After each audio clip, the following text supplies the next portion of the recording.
ছাতে লঙ্কা গাছ বসাবো বলে এই লঙ্কাগুলো একজন পরিচিত দিদির থেকে কিছুদিন আগে নিয়ে এসেছি।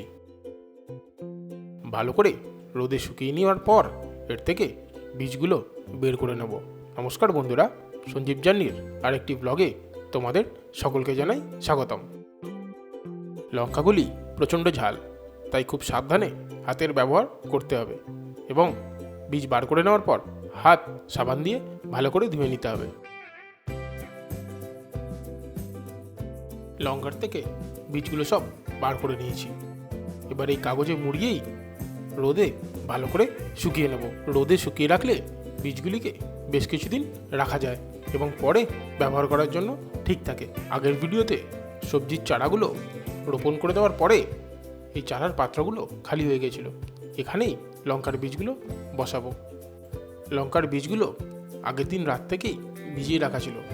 চামচের পেছনের অংশ দিয়ে বীজগুলিকে নিয়ে মাটির মধ্যে বসিয়ে দেবো এবং উপর থেকে মাটি চাপা দিয়ে দেবো।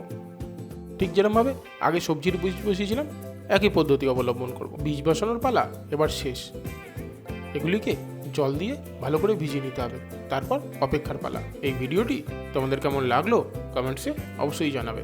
তাহলে দেখা হচ্ছে আবার পরের ভিডিওতে। ততক্ষণের জন্য stay blessed and keep watching.